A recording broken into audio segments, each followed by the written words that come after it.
Eduardo, ¿quién fue Rodolfo Walsh? Un gran escritor argentino, uno de los más importantes del siglo XX, un periodista que ha dejado una huella muy fuerte en el periodismo, a pesar de que no tuvo una actividad continua como periodista, digamos, y un intelectual que se planteó con una profundidad inusual lo que podríamos llamar el compromiso político. Es decir, que en un momento descubrió que para cambiar el mundo no bastaba con la literatura, y en realidad hasta llegó a ser injusto consigo mismo y con la literatura, ¿no? Porque cuestionó muchas de las cosas que había escrito, que realmente eran muy importantes, como lo vio la crítica más tarde. Pero Rodolfo, hacia principios de los años 70, sintió, como tantos otros, la necesidad de que había que actuar para cambiar un país que estaba, bueno, bajo las dictaduras militares, y me parece que es uno de los casos más importantes en la Argentina de esta discusión sobre el intelectual y la política, que es una discusión tan vieja como el mundo, diríamos, ¿no? ¿Y qué te provoca a vos, Rodolfo, hoy?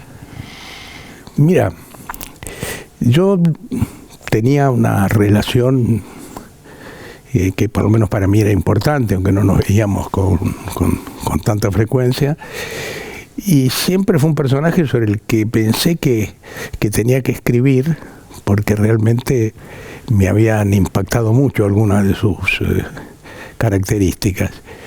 Y yo te diría que lo más difícil después para escribir sobre Walsh fue tomar un poco de distancia, porque yo lo quería demasiado, Walsh.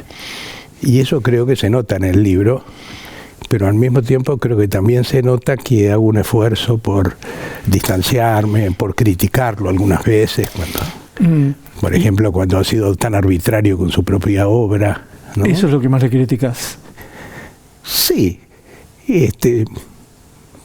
Bueno, eso me parece, porque es un acto de justicia también para con él mismo, ¿no? Porque algunas me parece que se equivocan, porque cuando dicen Walsh dejó la literatura, y podrían decir que es que tiene que ver con un modo de burgués, digamos, claro, ¿no? Parece un disparate, pero en aquellos años se podía decir eso.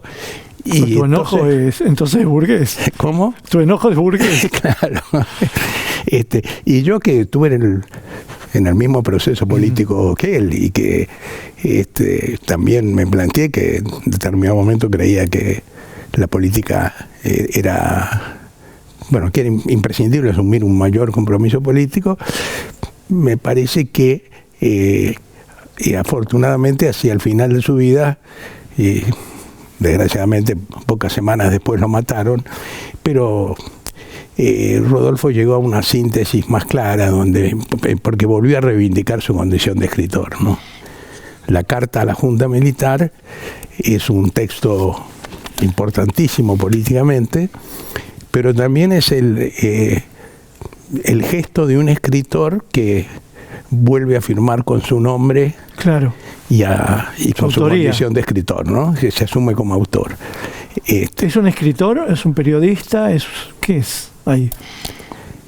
Mira, con la carta abierta, ¿eh? No, con la carta abierta es un gran escritor. Yo creo que la carta abierta es uno de los textos importantes de la literatura política argentina, sin ninguna duda. Con la característica además de que, como se convirtió en el texto emblemático para las celebraciones del 24 de marzo y todo lo que tenga que ver con los orígenes del movimiento de derechos humanos, claro, es un texto que ha tenido una difusión que raramente los textos de un escritor son tan difundidos y conocidos. ¿Vos fuiste lector en su momento del Walsh, del género policial? Bueno, del género policial no contemporáneamente, no. Porque, bueno, él era unos cuantos años mayor que yo, ¿no? Y Walsh escribió muy joven esos textos. Pero a partir de unos años después de Operación Masacre, que se publica en el 57, pero después se reedita, bueno, hay 4 ediciones en los años 60. Claro, porque al principio era el expediente Libraga, ¿no? Claro. Sí, ¿Vos lo leíste en su momento o lo leíste después? No, eso lo leí después. Eso lo leí después. Me enteré, por supuesto, de los fusilamientos de León Suárez. Me enteré de que había un libro que se llamaba Operación Masacre. Probablemente lo habré visto, pero lo leí en los primeros años 60, ese libro. Y ahí me convertí en lector de Walsh porque, bueno, Walsh siguió escribiendo ya con cierta continuidad hasta el año 69, 70, que empieza a plantearse esta reflexión sobre la política y el cuestionamiento acerca de que si tiene sentido seguir escribiendo, qué hay que seguir escribiendo, ¿no? Y pero vos que estabas cerca, ¿cómo despuntaba el vicio de escribir? ¿Escribía artículos que salían de manera anónima? Mira, vos te vas... listo, guardó la No. Él siguió escribiendo siempre. Eso se ve en el diario. Además, en esos años en los que no publicó y en los que se cuestionaba por sus textos anteriores que no eran suficientemente políticos, digamos, de cualquier manera se ve que siguió escribiendo siempre, ¿no? Y cuando él finalmente hace esa crítica de los últimos, el último año de su vida, hasta el secuestro, a la política que se está llevando adelante en la resistencia a la dictadura, él plantea que hay que adoptar una actitud de resistencia menos militar, en última instancia, digamos, y él decide empezar a vivir como recomienda que la organización empiece a vivir los miembros, es decir, que hay que tratar de confundirse más en la población y cada uno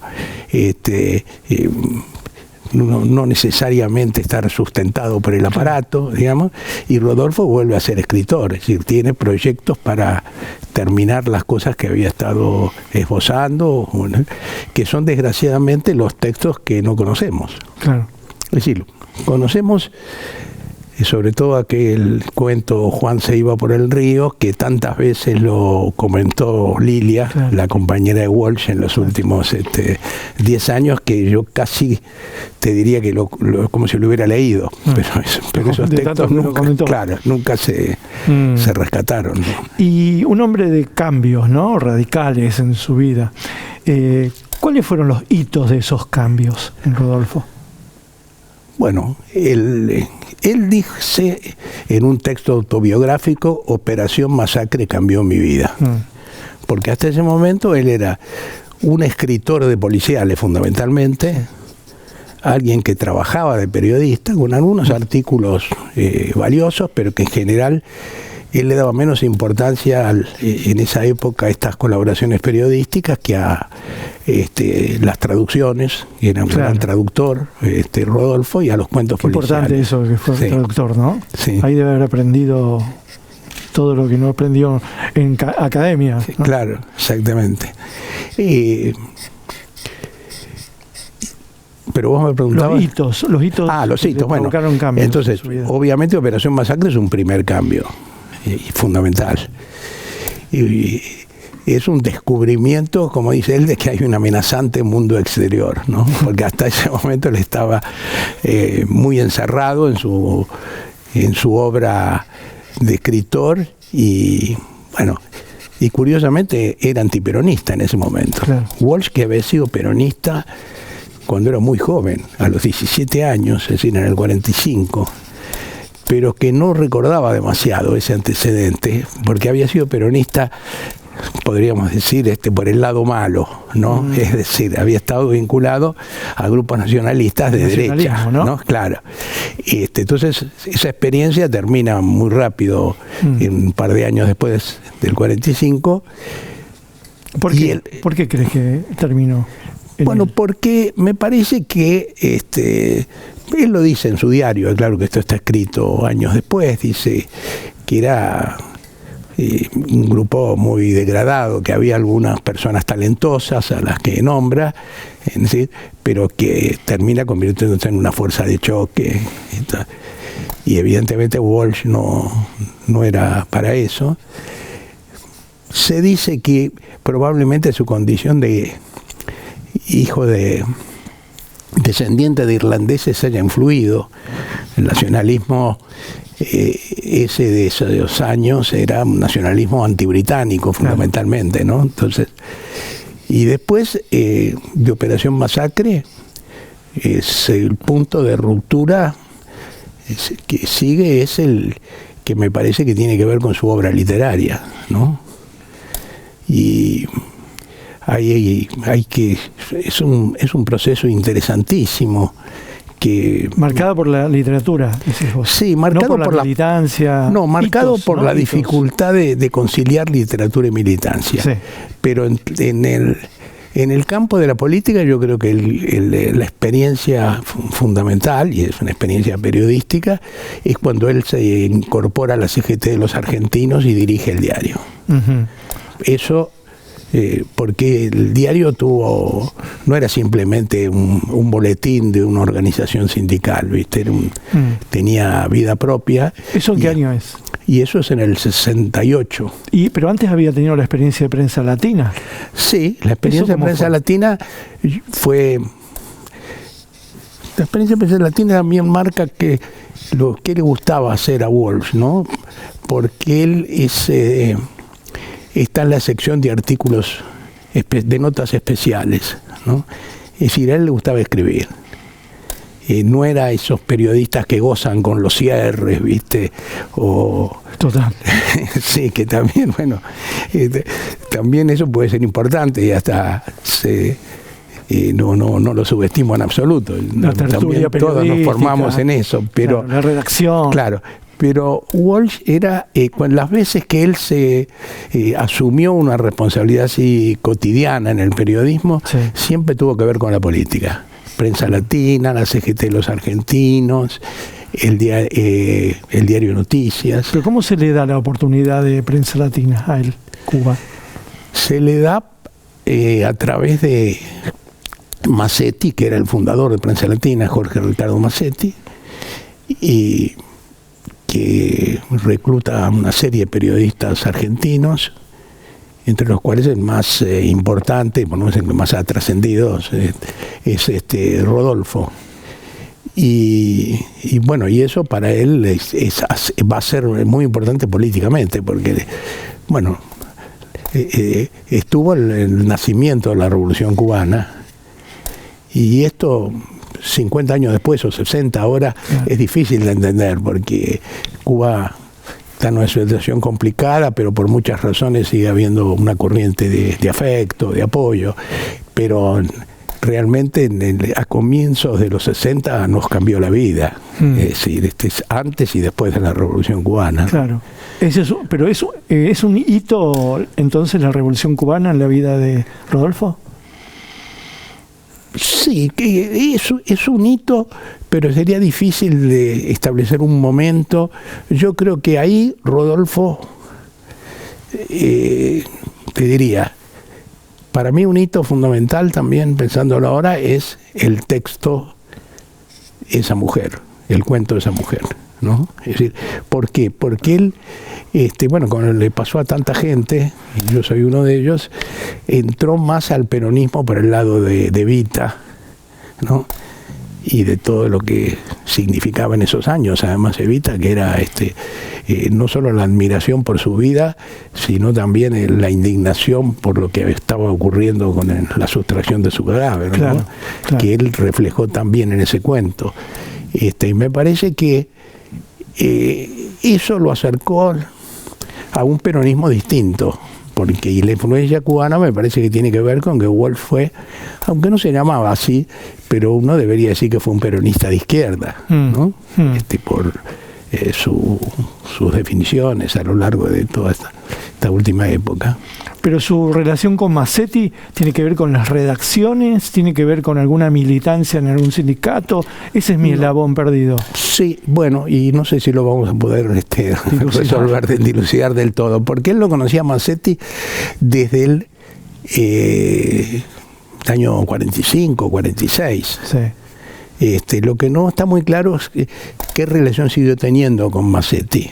Probablemente ahí también haya jugado como eslabón Rogelio García Lupo, claro, que también estuvo en el grupo inicial del nacionalismo con Walsh, claro, y con Mazzetti, y que me parece que siguió más ligado al periodismo que Rodolfo, que en esos años del primer peronismo después fue básicamente un escritor, como decíamos, ¿no? Claro, porque Pajarito García Lupo estuvo en Prensa Latina. Claro, claro. Estuvieron era juntos, como periodista, ¿no? Claro, estuvieron juntos en Prensa Latina. Sí. Y fue una redacción de lujo. Estaba García Márquez ahí también, ¿no? Claro. Y esa mujer, decís que la escribió en 2 días. Sí. ¿Cómo fue eso? Pero hay una separación de 4 años entre esos 2 días. Quiere decir que siguió pensando. Él había ido a hacer una entrevista. Sí. Al milico. Al milico. Es decir, al coronel que tenía el cadáver de Evita en algún lugar del mundo, es decir, que estaba a cargo de ese cadáver, y que tenía una relación, como cuenta bien Walsh en su libro, enfermiza con Evita, mezcla de admiración, de odio, sí, ¿no? Que me parece que Walsh ahí también pintó bien lo que fue la actitud de algunos sectores de la oligarquía argentina frente a Evita, ¿no? Sí. Sobre todo de algunas mujeres que la odiaban como, bueno, ahora después seguimos viendo lo que significa ese odio a lo popular en la Argentina, pero además tenían una admiración notable por esa mujer que hacía las cosas que las mujeres, ni siquiera las de la oligarquía, podían hacer en ese momento, sí, ¿no? Y la entrevista fracasa porque el coronel no le dice a Walsh dónde está. Claro, que es lo que quiere saber. Lo que quiere saber. Entonces Walsh es como un detective, ¿no? Exactamente. En Rosendo, en Operación Masacre y en esa mujer es como un detective. Por eso es tan importante el género policial. Exactamente. Antes, ¿no? Exactamente. Eso es lo que él no se da cuenta cuando dice que el género policial es un ejercicio banal de la inteligencia, ¿no? Es como Walsh, como decíamos antes, es muy duro siempre. Cuando termina una etapa de su vida es como que lo anterior, como si necesitara desechar lo anterior para afirmarse en lo nuevo, digamos, ¿no? Por ejemplo, él nunca se vanaglorió de que lo anticipó a Capote en el tema de del género. No, bueno, eso lo sabíamos todos, así que él debe habernoslo dicho, o lo descubrimos. Claro, más tarde cuando salió claro, a Sangre Fría. Claro, porque hay una diferencia bastante grande, ¿no? Claro, entre Operación Masacre y Operación Masacre es del 57, la publicación primera, y el de Capote debe ser de mediados del 60, más o menos. Claro, ¿no? Pero él nunca se vanagloriaba de eso. Claro, porque dejaba atrás carreras transcurridas, ¿no? Claro. ¿Y qué podés decir de esa mujer? ¿Cómo fue el momento de la recepción de esa mujer? Porque puede ser que fue un cuento que se publicó y no provocó tanto. Lo que pasa es que provocó mucho después. Viste, como una bala dum, ¿no? Es una bala. Sí, pero yo no sé, uno que no vivió esos días, dice, ¿cómo habrá sido ese cuento cuando apareció? Bueno, ese cuento apareció en un libro que recopila varios cuentos. Claro. Yo no recuerdo que haya en ese momento provocado una escozor, sí, una reacción así especial tan fuerte. Pero en los años 60 se escribió mucho sobre Evita. Claro. Y hubo cierto escándalo con algunas cosas que se escribían. Por ejemplo, David Viñas tuvo que interrumpir un trabajo sobre Evita porque las primeras cosas que publicó generaron una polémica tremenda, ¿no? Pero hablaba de la Evita viva. Claro. No de Pocos cadáver. Hablaban del cadáver, como esa mujer, ¿no? Exactamente, sí. Yo te diría que seguramente entre la militancia peronista se difundió ese cuento, pero mucho menos que Operación Masacre, digamos, porque de algún modo, hasta por el formato en que fue publicado, era un escritor que escribía para el mundo de los escritores en principio, ¿no? Pero ese cuento fue ganando importancia y centralidad con los años, en la medida que se transformó un poco en un símbolo de lo que era la más brutal de las demostraciones hasta dónde podía llegar el antiperonismo, como la sustracción del cadáver, ¿no? Claro. El expediente Libraga, sí, es decir, Operación Masacre, fue publicado por entregas, ¿no? Sí. Se publicó Walsh publicó en el diario de Leonidas Barletta, en el periódico, se llamaba Propósitos, un artículo, publicó también en un semanario que se dirigía a Luis Cerruti Costa, más ligado, Barletta era más bien un hombre de izquierda, pero Cerruti Costa estaba ligado al peronismo, y en la revista Mayoría. Y bueno, eso tardó en llegar al libro, y además el libro no fue un gran éxito en el momento que se publicó. No. Fue una edición que no tuvo una gran circulación. Sí. ¿Y cuándo fue que...? Y ya la segunda edición es más importante, en el año 64. ¿Eso que Jorge Álvarez? Sí, no. En el año 64... Jorge Álvarez fueron los cuentos del 65, no me acuerdo en este momento quién fue, 64. Pero... bueno, y ahí ya Operación Masacre. Sí. Borra, expediente y todo. Sí, no siempre, no, incluso la primera se publica como Operación Masacre, la primera en forma de libro. Decía, sí, el caso Libraga. Sí, exacto. El expediente Libraga. El expediente Libraga. Y después Walsh, en esos años va a publicar mucho, porque publica dos obras de teatro. Claro. En el 65 y el 67 saca sus 2 colecciones de cuentos. Y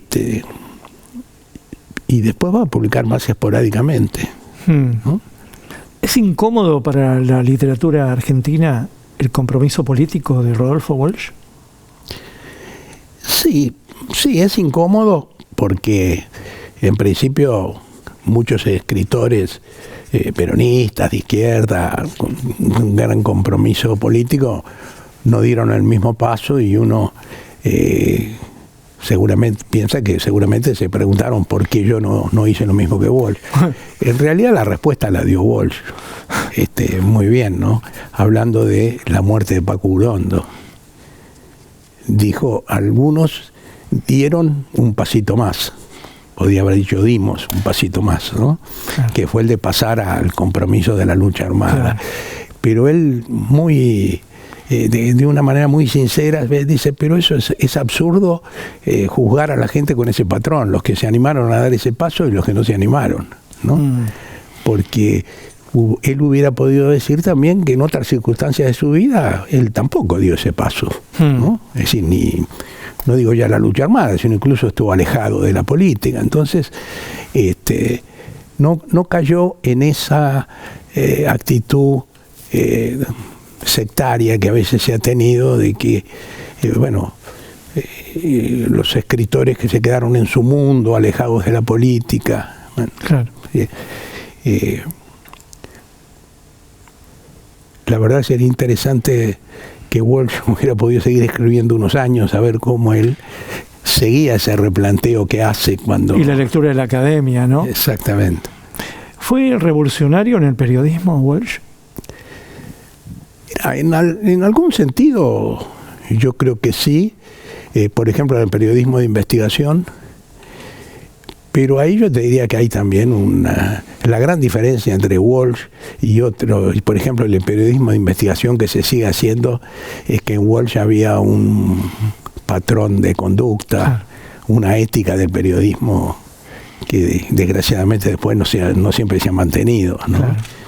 Es decir, él tenía un compromiso, es decir, no investigaba para el poder, sino investigaba para desnudar los mecanismos del poder, digamos, ¿no? Claro. Y con Ángel Rama pudo decir que Walsh era un autor de novelas policiales para pobres, y en realidad uno podía decir que los pobres y el compromiso político en última instancia es eso, están presentes en toda su obra también, ¿no? ¿En la clandestinidad vos lo veías en esos tiempos de clandestinidad? Bueno, yo lo vi hasta que yo estuve preso, donde obviamente no lo vi más, ¿no? Claro. ¿Que en el 75? Sí, en el 75. Sí, pero antes de ir preso estaban en la clandestinidad. Sí. ¿Y ahí lo veías? Sí, lo veía. ¿Veías a Lilia? Sí, a Lilia... no te iba a decir que la conocía desde antes, pero en realidad no la conocía desde antes, la conocí como Walsh. Lo que pasa es que después, como seguimos viendo a la Lilia tantos años, a uno le parece que es una... ¿Y estabas preso cuando te enteraste de la muerte de él entonces? Estaba preso cuando te enteraste de la muerte de él. ¿Y te enteraste enseguida o tardó? No, mira, me enteré enseguida. Me enteré de la desaparición, porque el hecho de que se había visto el cuerpo de Walsh muerto en la ESMA, eso me enteré mucho más tarde, ¿no? Sí. Pero Lila Pastoriza, que era mi compañera entonces, lo sigue siendo, trabajaba con Walsh en la agencia Ancla, y bueno, obviamente se enteró muy rápido de la desaparición. Y me lo comunicó en una carta en la cárcel. Me parece que me decía el viejo maestro o alguna cosa así. Yo sabía de quién estaba hablando, ¿no? No te podía poner el nombre. Claro, curioso que Walsh era maestro pero viejo en aquellos años y tenía 50 años. 50 años. Pero para los militantes de los 70 era un hombre muy grande, ¿no? Descollado muy pendejo, ¿no? Sí. A los 20 y pico. Y sí.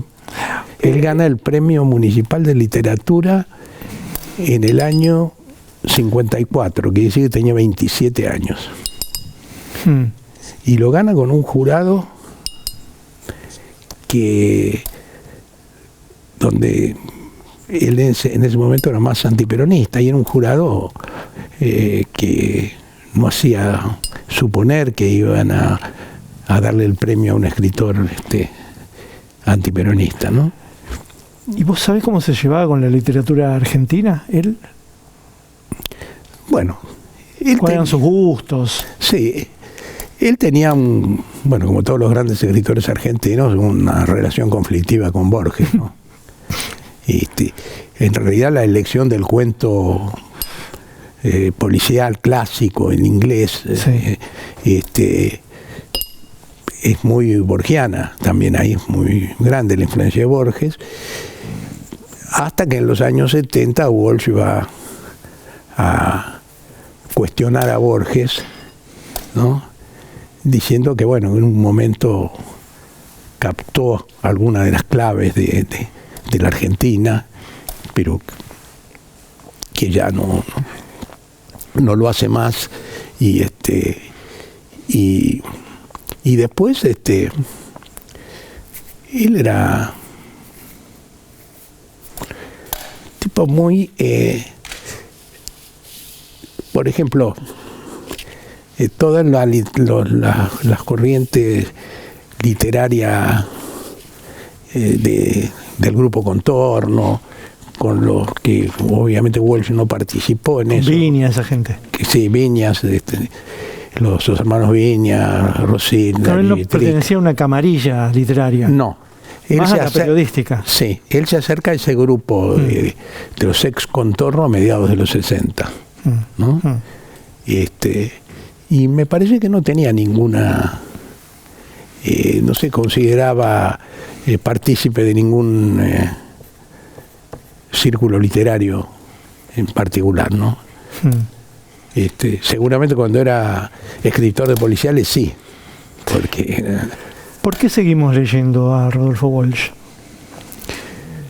Bueno, eso es una buena pregunta siempre, pero en este caso hay que volver a hacérsela porque la obra de Walsh está muy teñida de un momento de la Argentina, ¿no? Y ese momento es en algunos aspectos bastante diferente al que vivimos hoy. Por ejemplo, un crítico que me parece muy importante, escritor y crítico, Carlos Gamerro, ha publicado un texto donde señala que, bueno, el escritor influyente de los años 70 no es Walsh, es Manuel Puig, ¿no? Cosa que me costó un poco pensarlo así porque, primero porque hay que elegir un escritor representativo, ¿no? Como si fuera el único, y segundo porque Walsh y Puig son dos personajes muy queribles de la literatura argentina, digamos.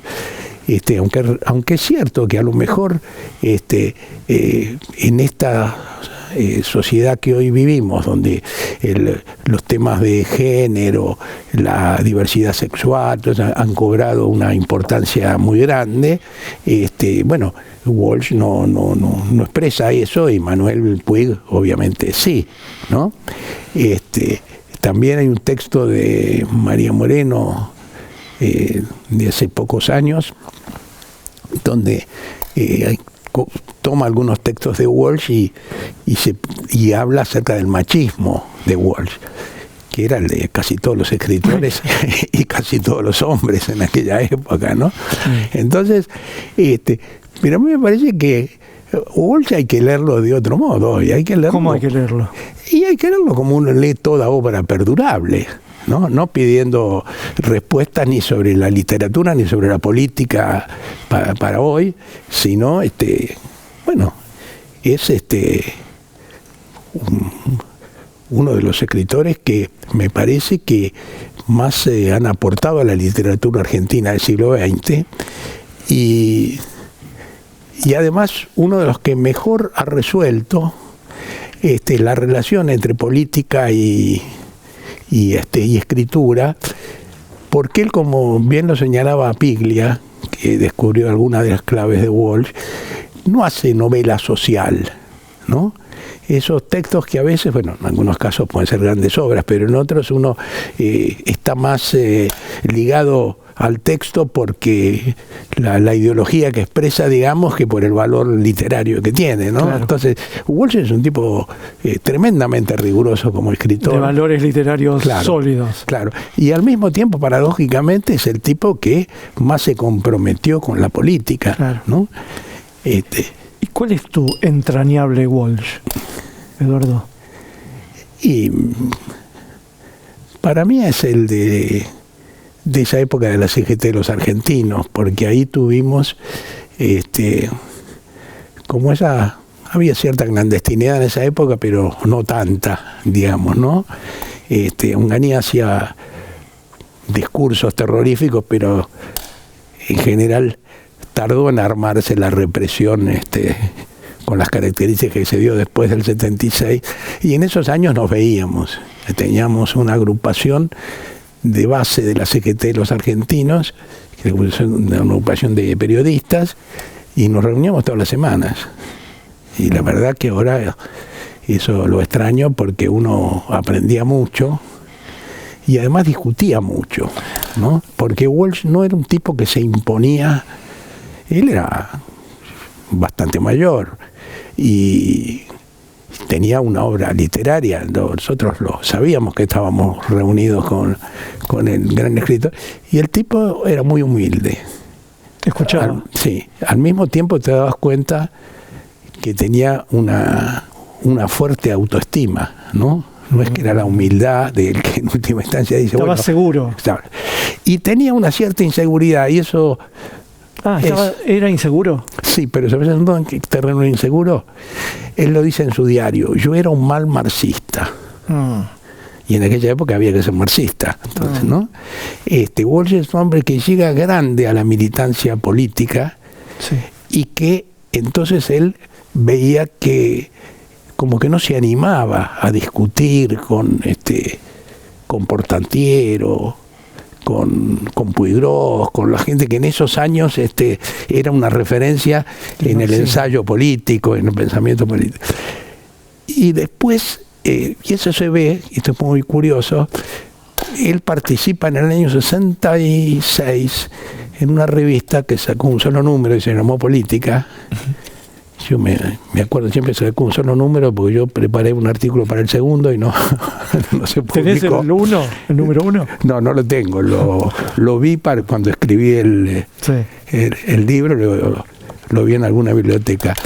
Y bueno, cuyo director era Viñas, ¿no? Y él publica un texto en ese primer número de la revista, que es un texto que hace referencia a la guerra de Vietnam, pero mientras los artículos de Viñas, de Portantiero y algún otro que escribe en ese número, son artículos muy densos, muy de reflexión política, erudita, casi filosófica, y además erudita, el artículo de Walsh es un cuento. Ah, mira, es una ficción. Es una ficción, es un encuentro entre generales ante la mesa de arena, ¿no? Y empieza con una referencia a la guerra de Vietnam, como diciendo, bueno, yo cumplí con mi compromiso de hacer un artículo sobre esto. Claro. Siempre distinto, ¿no? Siempre distinto y siempre en lo que él se sentía más seguro, claro, que era la escritura, ¿no? Ahora, curiosamente, las obras de todos estos teóricos políticos de los años 50, 60, hoy se leen bastante poco. Y Walsh se lee mucho. ¿No? Y él llega al final a tener un pensamiento político, porque esas cartas a la conducción de Montoneros, que son una crítica a la estrategia que se está siguiendo, bueno, son ya de un tipo que ya se siente más seguro con la política, que se anima a reflexionar sobre la política, ¿no? Claro. Cosa que en la militancia anterior de Walsh eso no ocurría. Él podríamos decir que sus textos eran de agitación, ¿no? Pero él dejaba a otros. A mí el día que yo leí ese texto del diario donde dice yo era un mal marxista, entendí un poco más algunas de esas inseguridades que tenía un tipo que al mismo tiempo estaba muy seguro del valor de su obra, ¿no? Claro. Hay un hito que por ahí no hablamos, quiero ver si estás de acuerdo, que para que publique, que para que distribuya la carta abierta, y que es la muerte de su hija, ¿no? Sí, el asesinato de su hija. Sí. ¿Eso te parece un hito final en la vida de...? Sí, un hito que va, se integra en una serie de malas noticias, digamos así, ¿no? Cuando lo trasladan a Paco Uronda Mendoza, que él sabe que difícilmente sobreviva, bueno, la muerte de Vicky, su hija, después la muerte de algunos compañeros muy cercanos que trabajaban con él, eso es lo que le da ese tono dramático al testimonio que la carta a la Junta Militar, ¿no? Claro. Algunos creo que se equivocaron, dijeron que eso era, que ahí había ya una actitud suicida en Walsh, ¿no? Por esa cercanía con la muerte, y yo creo que no entendieron. No. Era una época en que la muerte objetivamente estaba cerca, digamos, pero no hay ningún dato para calificarlo a Walsh como suicida, al contrario. Claro, me parece que... habría que borrar esa escena de un tipo tanático, ¿no? Sí. ¿Podés aplicar algo, digamos, contar algo que te haya contado Lilia, qué sé yo? Era un hombre vital, era un hombre en ese sentido cero tanático. Porque son escenas que provoca el enemigo también, ¿no? Totalmente. No, yo creo que no hay ningún dato para pensar que Walsh era alguien que ni que vivía obsesionado con su muerte, más allá de como todos pensamos alguna vez en la muerte, obviamente. De 50 años. Claro. No, me parece que no, que era un tipo lleno de vida. Pero, insisto, vivía en un país en los últimos años donde la represión había generado una cercanía por la muerte para amplios sectores de la sociedad. Es decir, era algo que te podía pasar mañana. Claro. Entonces yo creo que eso es lo que le da un gran dramatismo a la carta a la Junta Popular, a la Junta Militar, pero de ninguna manera permite decir en la carta de un suicida, ¿no? Esto es para vos, muchas gracias. Pero bueno.